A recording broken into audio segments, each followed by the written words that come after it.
Salmo 30. Eu vou fazer o seguinte, eu vou proceder à leitura do Salmo, aí quando eu solicitar a igreja me ajuda. Salmo 30 é um salmo de Davi. Eu te exaltarei, ó Senhor, porque tu me livraste e não permitiste que os meus inimigos se regozijassem contra mim. Senhor, meu Deus, clamei a ti por socorro e tu me saraste. Senhor, da cova fizeste subir a minha alma, preservaste-me a vida para que não descesse à sepultura. Salmodiai ao Senhor, vós que sois seus santos, e dai graças ao seu santo nome. A igreja, o verso 5.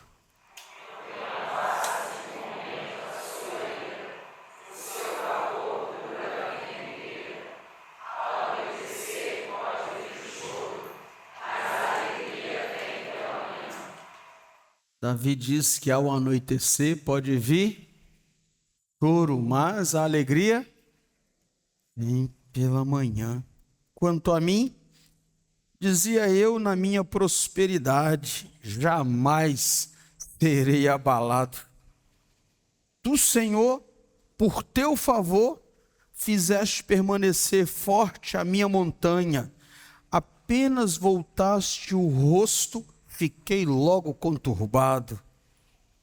Por ti, Senhor, clamei ao Senhor, implorei. Que proveito obterás no meu sangue quando abaixo a cova? Quando baixo a cova, louvar-te-á porventura o pó? Declarará ele a tua verdade? 10, 11, 12, a igreja comigo, vamos lá? Ouve, Senhor, e tem compaixão de mim. Sê tu, Senhor, o meu auxílio. Converteste o meu pranto em folguedos. Tiraste o meu pano de saco e me cingiste de alegria, para que o meu espírito te cante louvores e não se cale. Senhor, Deus meu, graças te darei para sempre. Aleluia. Só fecha os seus olhos agora. Feche os seus olhos. E você vai orar a Deus. Pedir a Deus para que ministre ao seu coração. Pedir ao Senhor para que fale contigo nessa noite, encher a sua alma, em nome de Jesus. Pai querido, nós queremos ouvir a tua voz. E nós te pedimos encarecidamente, fale conosco. Que o teu Espírito ministre ao nosso coração. Ajuda-nos. Abre o nosso entendimento. Abre o nosso coração para que possamos, ó Deus, nos esbaldar, nos apropriar deste alimento que é a tua palavra. Em nome de Jesus, amém e amém. Muito bem. Louvado seja Deus. Bom, esse salmo, ele é um salmo de Davi, nós bem sabemos disso, porque já está logo aí no título, né? Quem escreve esse salmo é Davi, o grande rei Davi. O contexto em que esse salmo foi escrito, e aqui há uma ressalva muito interessante, né? Todos os salmos, a Bíblia, ela tem os seus estilos de linguagem. A gente tem, por exemplo, os livros que são os livros históricos, aqueles livros que registram histórias, as histórias do povo de Deus. A gente tem os livros que a gente chama de proféticos, que são aqueles livros cujas profecias, né, eram dadas ao povo de Israel. Nós temos as cartas, pastorais ou não, mas as cartas, que também têm um estilo próprio de linguagem. E nós temos os salmos. Os salmos são como que poesias. Não é à toa que esses salmos eram cânticos poéticos. Então, toda poesia, ela sempre brota de algum contexto. Algo está acontecendo. Bom, aqui a gente não tem nenhum dado específico sobre esse salmo, mas provavelmente esse salmo está relacionado com alguma circunstância ou situação que Davi enfrentou em que ele estava numa grande crise. Provavelmente uma crise ou um perigo, e Deus o salvou. Deus foi lá e ministrou e entrou com graça sobre a vida dele. Se você voltar os seus olhos aí, olha o verso 3, quando ele diz assim: Senhor, da cova fizeste subir a minha vida, preservaste minha vida para que não descesse à sepultura. Isso aqui indica que ele estava quase ao limite da morte. Estava correndo risco de vida. E Deus então o fez sair da sepultura. Aí nós não sabemos se foi por causa de uma doença, por exemplo. De repente ele foi acometido de uma doença, quase à morte, e ele tem essa convicção: da qual o Senhor me fez subir, o Senhor me tirou da sepultura. Ou então ele estava correndo perigo de vida, talvez numa guerra, onde os inimigos estavam o espreitando, e ele literalmente sentiu que a sua vida desceria à cova, ele iria morrer, e Deus então o livrou. E também é um salmo que traz como contexto também alguns indícios de uma restauração muito grande. Se você olhar para os versos 11, quando ele diz assim: converteste o meu pranto em folguedos, tiraste o meu pano de saco e me cingiste de alegria. De forma que ele celebra um grande livramento, ou melhor, ele percebe a iminência da morte, a iminência do fim de tudo, mas ele então vê-se livre. Deus opera gloriosamente, e ele fala com muita clareza: aquilo que indicava morte, aquilo que indicava derrota, pranto, o Senhor converteu tudo isso em riso. O Senhor fez com que o pano de saco fosse tirado, e o Senhor me cingiu com muita alegria. Então, esse aqui é o contexto. E isto, como eu já disse anteriormente, né? De repente, um grande livramento numa batalha, aonde ele vê talvez soldados sendo mortos, aonde ele vê talvez a mortandade, e de repente Deus vem, muda tudo, e ele fala assim: o Senhor que me viu, a minha vida estava quase indo à sepultura, mas o Senhor fez com que aquele pranto, aquela tristeza fosse mudada, e hoje eu tenho muita alegria no coração.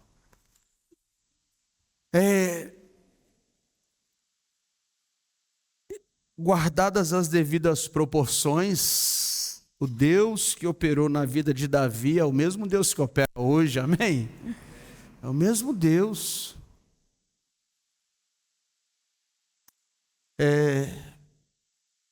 Por inúmeras razões e circunstâncias, às vezes o fim parece que está a um passo, por inúmeras razões. É verdade, bem verdade, estamos começando o ano, né? Mas, deixa eu dizer uma coisa para você: quantas vezes, ou talvez você que esteja aqui já tenha ouvido falar ainda esse ano de alguém que começou o ano com uma notícia trágica. Uma notícia trágica. Sabe aqueles exames que você vai fazendo, depois vem o resultado e a pessoa, toda notícia trágica é como se o fim estivesse a um passo. O desespero toma conta, aquela angústia vai tomando conta. E o fato é que isso acontece. Às vezes, logo nesse início que a gente chega com toda a esperança, com toda a expectativa, coisas ruins acontecem com pessoas boas. E coisas boas também acontecem com pessoas ruins. A gente lida com isso o tempo todo. Eu quero dizer para você que, quando eu olho para esse salmo aqui, quando eu começo a pensar nas prováveis circunstâncias, eu começo então a trazer ao meu coração a respeito de um Deus que muda, que transforma toda e qualquer realidade. Esse aqui é o Deus de Davi, mas ele também é o meu Deus, ele é o seu Deus. Um Deus que transforma toda e qualquer realidade. E não há nada demasiadamente difícil para Deus. Aliás, a Bíblia diz que tudo é possível àquele que crê. E ainda diz mais que quem crê verá a glória de Deus. O Deus de Davi, o meu Deus é o seu Deus, que trabalha, que tem todo o poder, que tem toda a autoridade, um Deus santo, que está sentado num alto e sublime trono, mas um Deus também que está aqui conosco, um Deus que segura firme nas nossas mãos, um Deus que anima, disciplina sim, mas Ele também ajuda, protege, um Deus que nos chama de filhos, um Deus que a Bíblia nos apresenta como sendo o nosso pastor e nós, ovelhas do seu pasto. Esse Deus muda toda e qualquer circunstância. Ele transforma, Ele tem poder para isso. E eu quero tentar me colocar aqui no lugar desse pequeno rei, ou nessa altura do campeonato, né, um grande rei. E a primeira coisa que eu percebo que ele vivencia diante dessa experiência que eu não sei qual é, se é uma doença, se é uma guerra, mas a iminência da morte estava presente, mas o que ele vivencia e que pode nos ensinar nesta noite é que ele pode, em primeiro lugar, contar com um Deus que é cheio de misericórdia. Cheio de misericórdia. Então, esse Deus que transforma todas as coisas, esse Deus tem poder para transformar todas as coisas, ele começa pela sua misericórdia. O verso 10 diz assim: ouve, Senhor, e tem compaixão de mim, sê tu, Senhor, o meu auxílio. Davi diz assim: ouve, Senhor, e tem compaixão de mim. Bom, se Davi disse ouve, isso quer dizer que Deus tem ouvidos, amém? Para que serve o ouvido? Para que serve o ouvido? Para ouvir. E Deus ouve.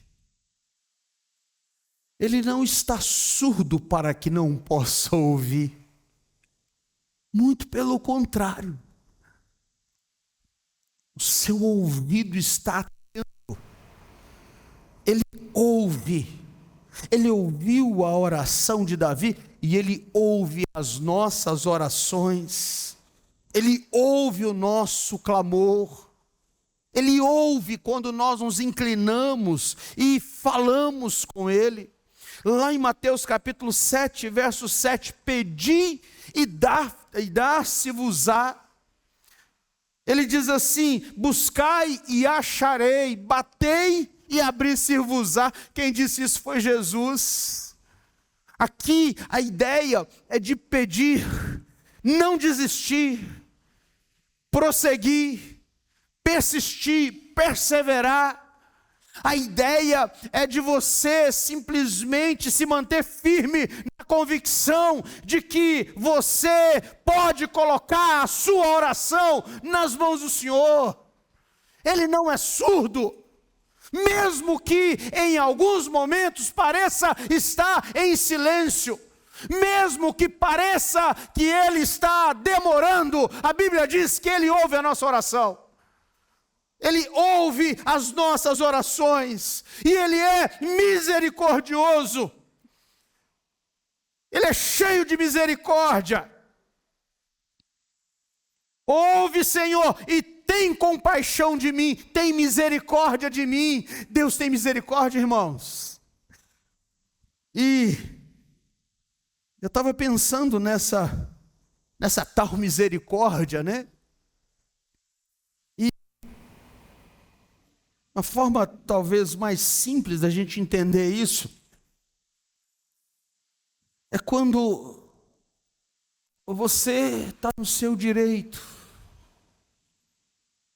Você está no seu direito e alguém fez algum mal contra você.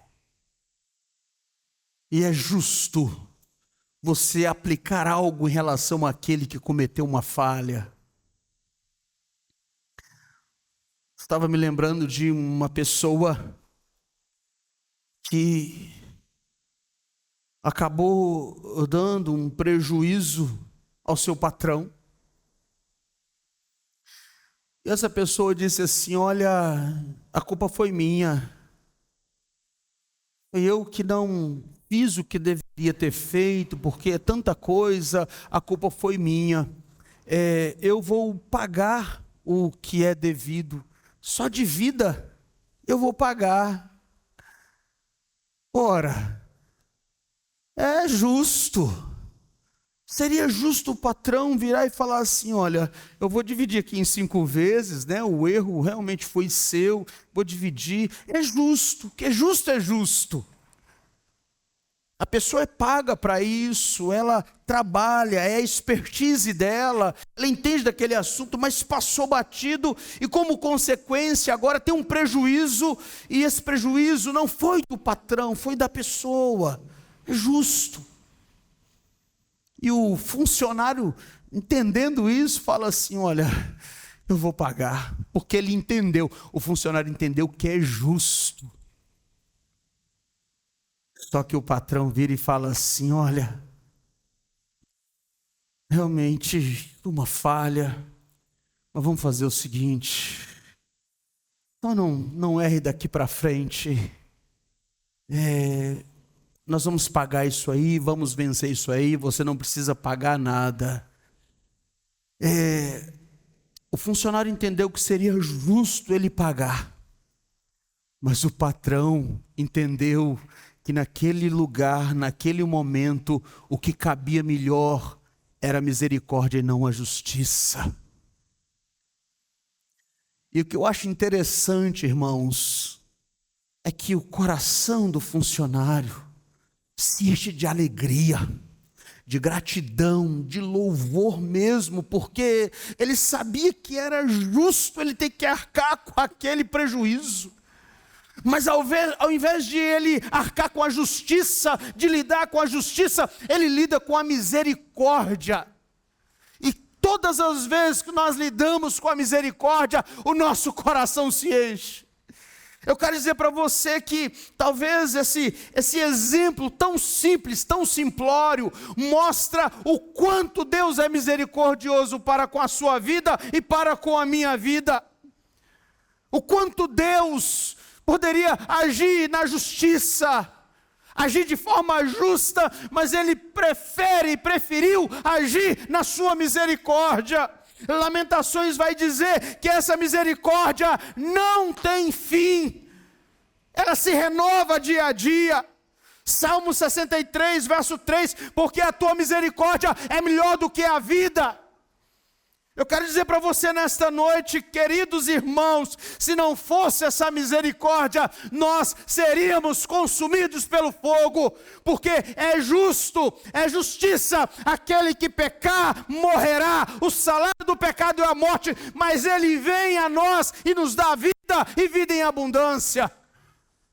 Esse Deus maravilhoso, misericordioso, Ele transforma a nossa realidade a partir do derramar da sua misericórdia. Porque é na misericórdia que a gente percebe o quanto Deus se importa conosco. É na misericórdia que aquele funcionário percebeu o quanto ele era importante para aquele patrão. É na misericórdia que a gente percebe o quanto nós temos o nosso valor. Você tem o seu valor, querido. Deus ama você. E é por isso que Ele derrama misericórdia sobre a sua vida. Nós estamos numa igreja. Primeira igreja presbiteriana de Una. Nós somos um povo. Aqui vários visitantes, se de outra igreja ou não, mas estamos aqui no mesmo barco. Eu quero dizer para você que esse lugar aqui é um lugar de misericórdia. É um lugar onde nós expressamos misericórdia. É um lugar onde nós podemos encontrar misericórdia. Podemos encontrar graça. A abundante graça expressa aqui, através da minha vida e da sua. Eu quero dizer para você que se você quer mudar as diretrizes, em primeiro lugar, querido, encontre um lugar que tenha misericórdia. Vá para um lugar. Esse mundo é cruel, irmão. Esse mundo é cruel. E se você tem dúvidas, ouça algumas histórias. Eu conheço várias. Igreja é o lugar onde nós começamos a ver Deus mudando a nossa vida através da sua misericórdia. Mas, ainda em segundo lugar, esse Deus transforma a realidade, começando a derramar a sua misericórdia. Mas em segundo lugar, esse Deus que age com misericórdia, Ele vem não de forma aleatória, não. Jesus, ele diz isso, né? Acaso um pai, um filho, se pedir pão, o pai vai dar uma pedra? Vai dar uma cobra? Ora, uma das coisas que eu gosto nas Escrituras é que, e às vezes a gente nem consegue entender direito, né? É que às vezes nós pedimos algo e Deus vem e faz diferente e a gente acha que Ele não nos ouviu. E a grande questão é, Ele nunca nos dá nada aleatório. Deus vai vir e Ele vai agir sempre no foco daquela dor, daquele incômodo, daquela angústia. Às vezes nós achamos que algo vai me saciar, vai me suprir, e Deus do seu trono, Deus de um alto e sublime trono, olhando o nosso passado, o nosso presente, o nosso futuro, Ele olha para nós e diz assim, não é isso que vai suprir, o que vai suprir você é isso aqui. Ele não nos dá segundo o que nós queremos. É verdade, nós temos as nossas expectativas, eu tenho os meus sonhos, eu tenho as minhas vontades, mas nem sempre Deus me dá segundo os meus sonhos, as minhas expectativas, as minhas vontades. Por que isso? Porque esse Deus que age com misericórdia, Ele vem no foco, Ele é certeiro, Ele é assertivo. Deus não erra o seu alvo. Ele atinge o ponto certo, e é onde está doendo, é onde está a lacuna. Verso 11 diz assim, verso 10 ainda, ouve, Senhor, e tem compaixão de mim, sê tu o meu auxílio. Verso 11, converteste o meu pranto em folguedos, tiraste o meu pano de saco e me cingiste de alegria. Olha que coisa interessante, ele diz assim, o meu pranto é tristeza excessiva, muito choro, muita lágrima. Ele diz assim, o Senhor transformou em folguedo. Folguedo é aquela sensação infantil, Sabe aquela sensação de você, naquela época, né, lá atrás, a gente aguardava um ano para receber um presente. Ah, eu quero uma bicicleta, é um ano, Natal é aniversário. Aí vai chegando e você vai com aquela expectativa e de repente você acorda, está lá o seu presente. Sabe aquela sensação de um negócio indescritível que está aqui dentro a ponto de explodir? Isso é folguedo. É algo incontido. É uma extrema alegria. O salmista diz assim: eu estava chorando, triste, abatido, angustiado, mas o Senhor transformou isso em folguedo. Ele diz assim: eu estava em pano de saco é sinal de arrependimento, profunda tristeza, profunda dor. E ele diz assim: e o Senhor me cingiu de alegria. Deus agiu no ponto certo. Sabe, querido, eu quero dizer para você nesta noite que o Romanos 8, verso 28 é uma realidade. A gente precisa aprender isso. Quando Paulo vai dizer assim: sabemos que todas as coisas cooperam para o bem daqueles que amam ao Senhor, daqueles que são chamados segundo o seu propósito. Eu quero dizer para você que ali Paulo diz com categoria, com firmeza: sabemos que todas as coisas cooperam para o nosso bem. Deus é certeiro. Eu não sei pelo que você está passando. Eu não sei hoje qual é a sua circunstância, eu não sei hoje como é que está a sua condição, mas o que eu sei é que Deus afirma através da sua palavra que todas as coisas cooperam para o bem daqueles que amam ao Senhor. Se você ama ao Senhor, se você ama a Deus, então, querido, isso que você está vivenciando coopera para o seu bem, coopera para o nosso bem. Eu quero dizer para você nesta noite que as dores da vida, as dores que enfrentamos, as lacunas pelas quais lidamos com elas, essas angústias que batem à porta do nosso coração, essas adversidades que vêm não sei de onde, que às vezes nos atropela, às vezes é como se a gente visse o fim, a iminência do fim, o desespero bate à porta. Eu não sei de onde vem, mas uma coisa sei: todas as coisas cooperam para o bem daqueles que amam ao Senhor. Tiago capítulo 1, verso 2: meus irmãos, tende por motivo de toda alegria ao passardes por diversas provações. A vida cristã é luta. Viver é luta.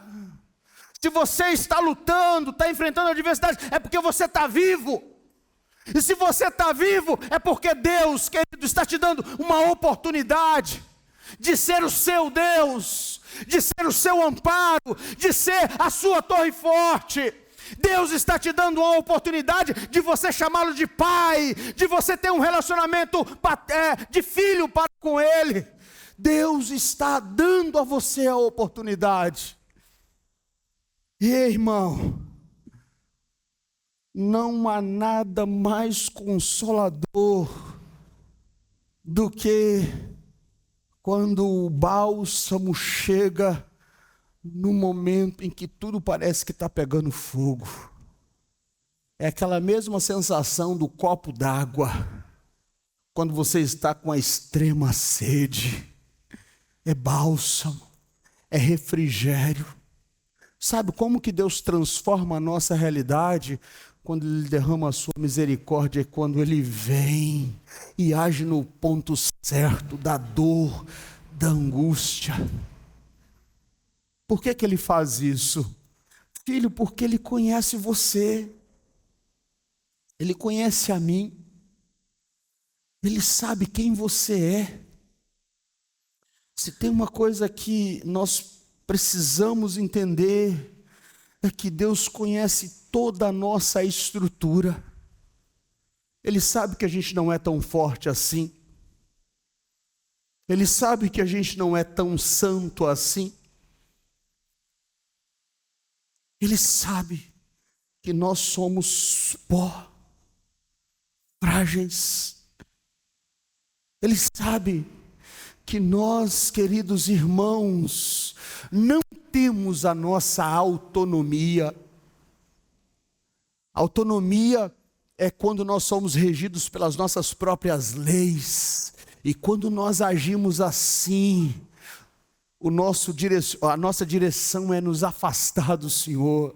Na verdade, queridos, Deus sabe que quando nós nos afastamos dele, tudo vai de mal a pior. E talvez seja por isso que a gente experimenta, vez por outra, as coisas fugindo do controle, as coisas indo de mal a pior, as coisas se apresentando como impossíveis, difíceis demais. E quando a gente para um pouquinho e pensa um pouquinho, olha com um pouco mais de critério, a gente vai percebendo que está assim, porque nós estamos longe daquele propósito que Ele tem para a nossa vida.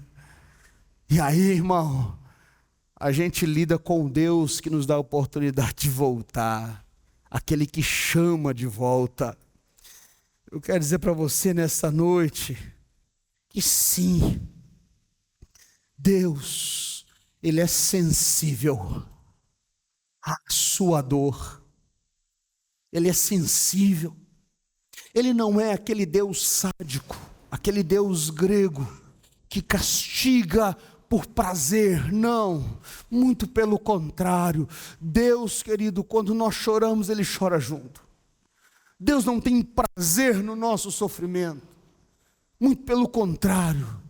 O que Deus quer é que nós nos arrependamos dos nossos pecados, que nós repensemos a nossa vida e que nós nos voltemos para com Ele, nos voltemos para Ele com o coração quebrantado, aberto para receber a disciplina, mudar de vida e andar com Ele.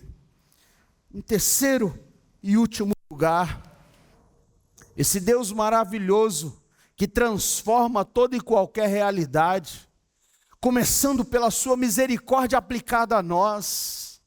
Depois, Ele simplesmente olha para todos os aspectos da nossa vida e Ele sempre age no ponto certo, naquilo que realmente está doendo. Não é aquele antibiótico geral, que não se sabe nem onde está a dor, não. Deus vai no ponto certo e Ele trabalha e age no ponto certo. E quando isso acontece, quando isso é manifesto, em terceiro lugar, só nos sobra louvar e adorar o nome desse Deus. Porque pensa comigo, pensa aí. Estava na iminência da morte. A sensação é que eu ia descer até a sepultura, ia morrer. Mas aí, algo aconteceu. Alguma coisa aconteceu, e eu que estava andando pelos cantos chorando, pranteando, agora tem razão de sobra para me alegrar. Eu que estava ali, cheio de dores, cheio de desânimo, agora eu tenho algo novo dentro de mim. O que é que me sobra? O que é que me resta fazer?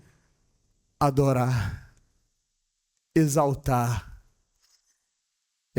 O verso 12...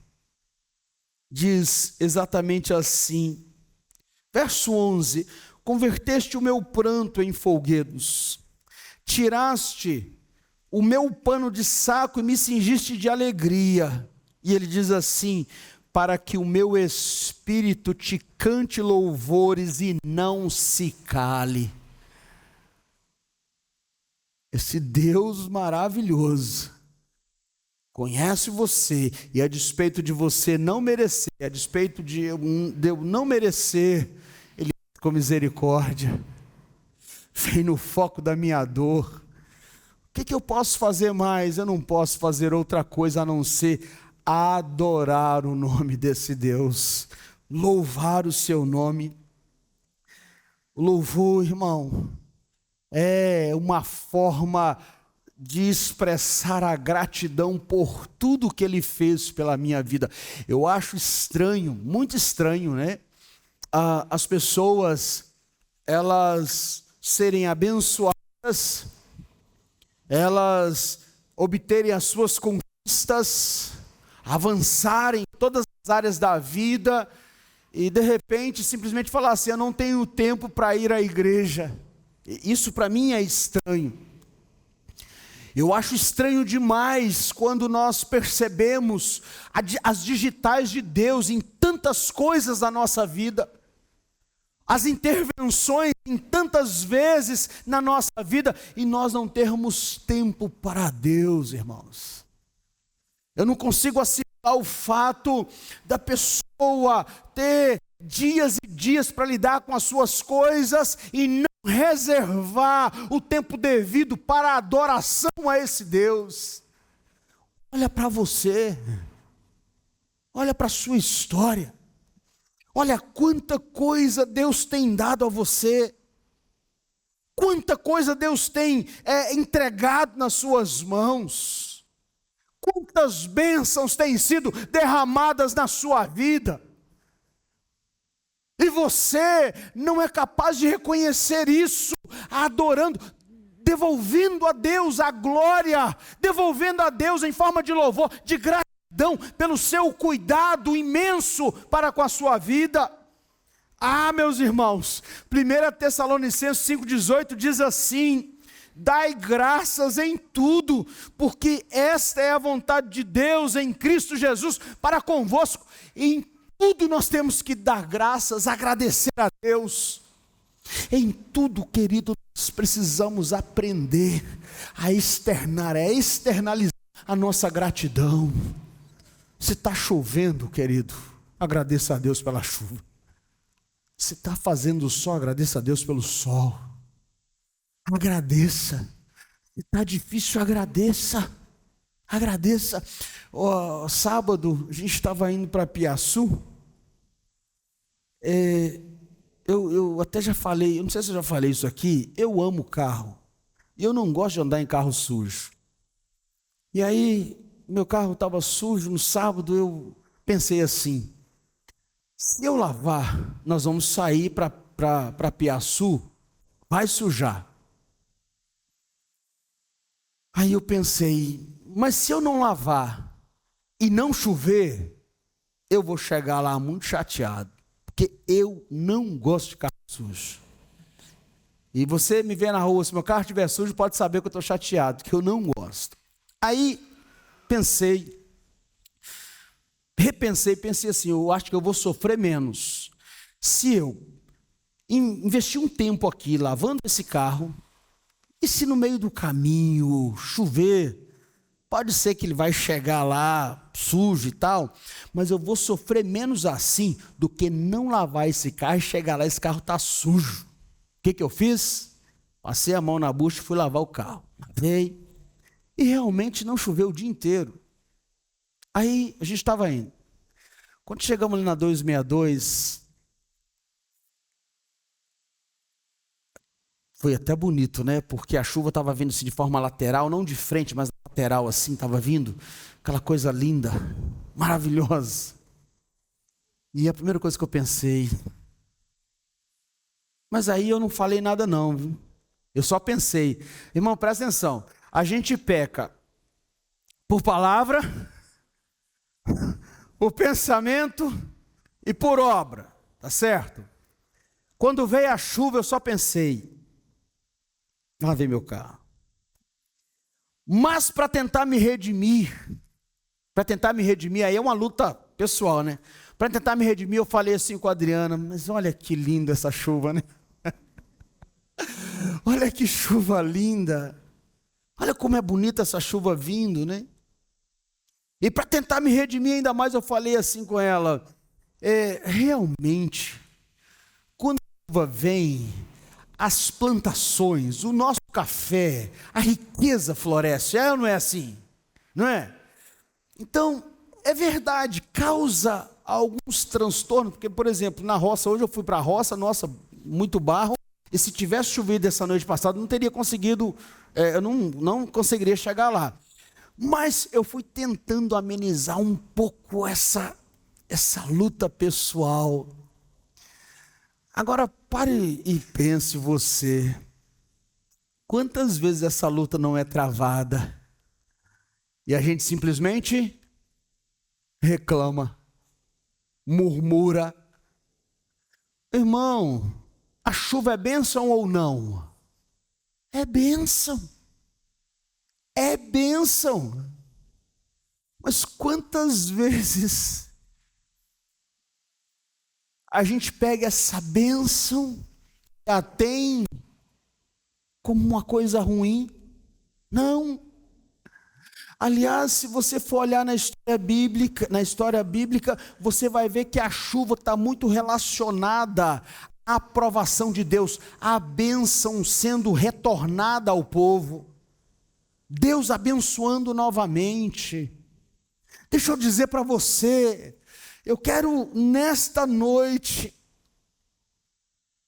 eu quero trazer à sua memória o fato de que muitas vezes na nossa vida nós não estamos mais tendo o prazer da adoração, o prazer do louvor, porque falta gratidão no nosso coração.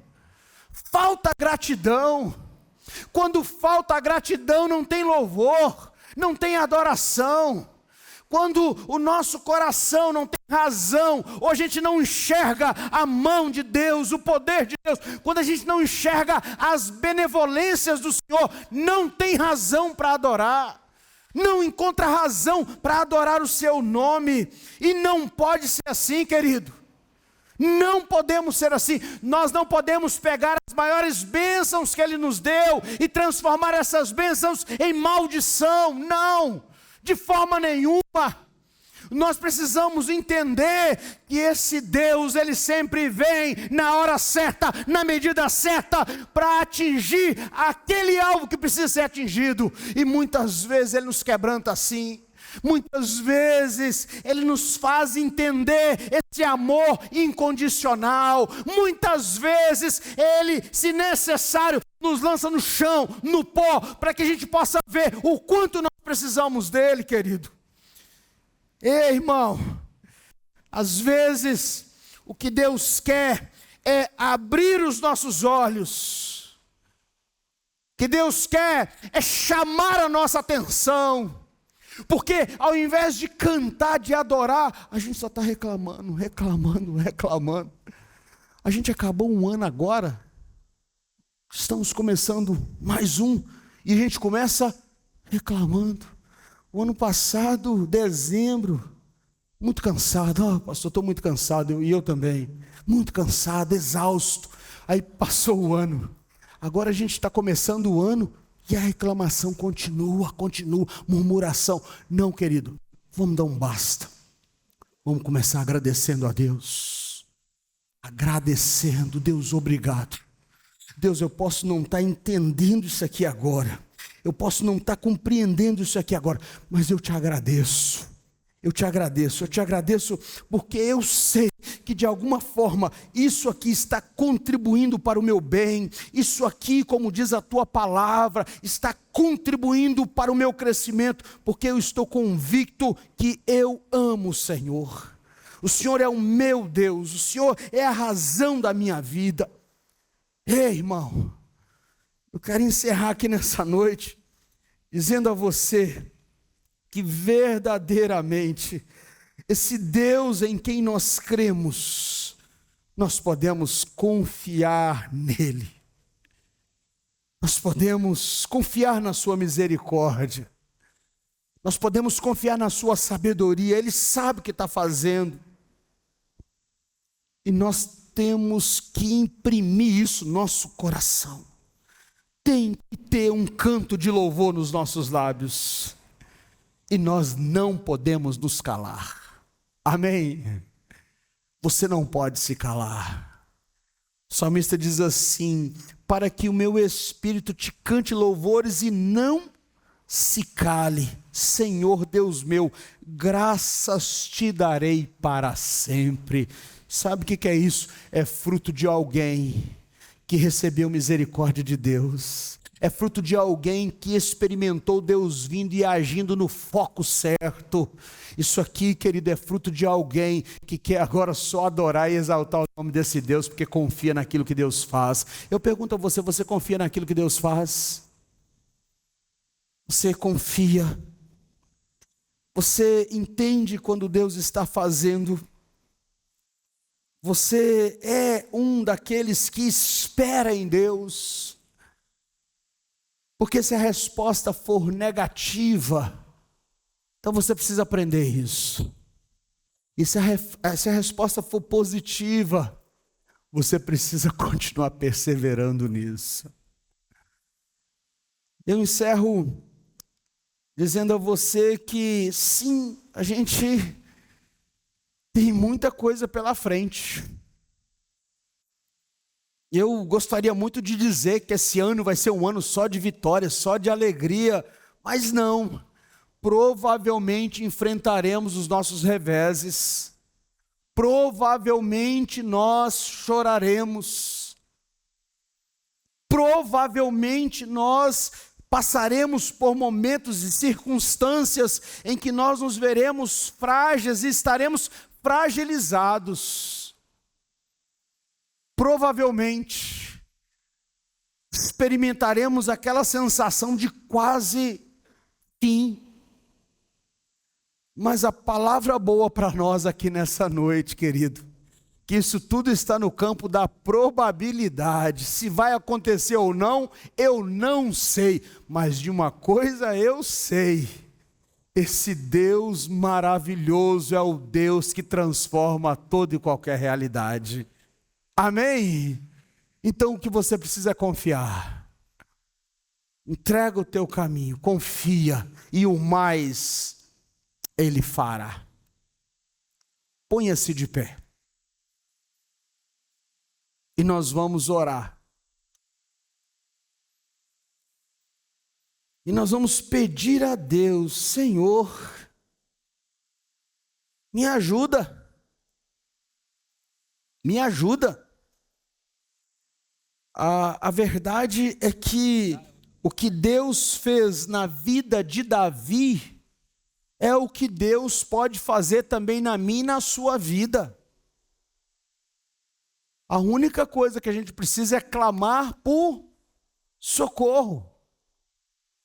O que a gente precisa é falar com Ele, orar. O que a gente precisa é dialogar. Ô irmão, eu estou convencido que por diversas vezes Deus, Ele vai usando as circunstâncias apenas para nos mostrar que nós precisamos dedicar tempo para Ele. Então eu queria que você pedisse a Deus aí: Deus, muda isso no meu coração, muda isso na minha vida, me ensina a te buscar, me ensine a desejá-lo mais do que o ouro, me ensine, Deus, a querer mais o Senhor. Davi disse assim: a sua graça é melhor do que a vida.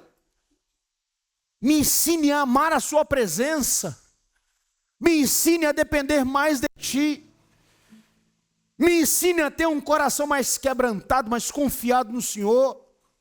Eu queria que você pedisse a Deus, eu queria que você orasse ao Senhor, eu queria que você falasse com Ele.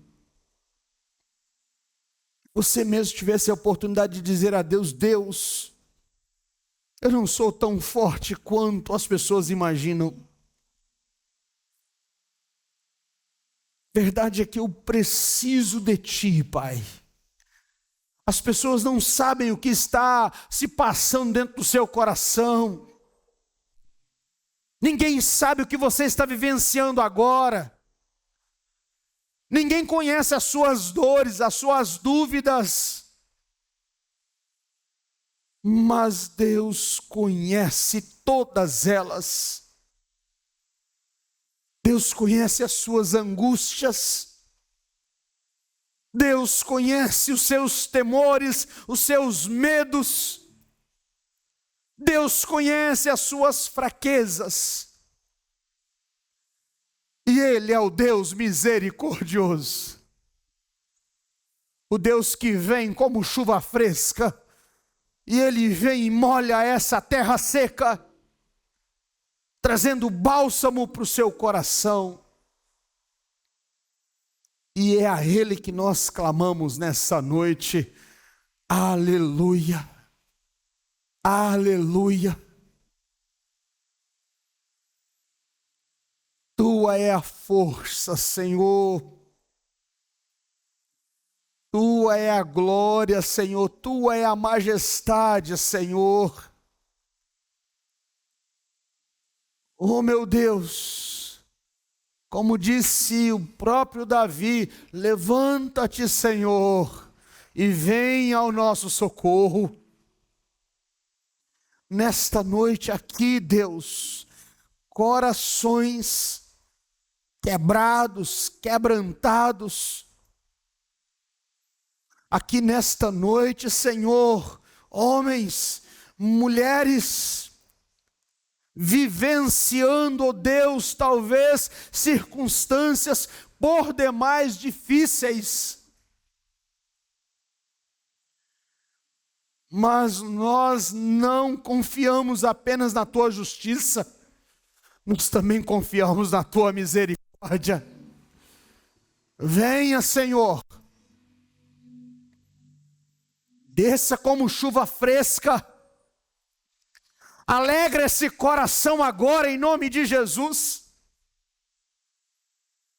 Ó Deus, se porventura tem andado, Deus, pranteando, sem rumo, sem expectativa, que nesta noite o Senhor possa revelar-te em nome de Jesus, e transformar esse pranto em folguedo, transformar essa dor em alegria.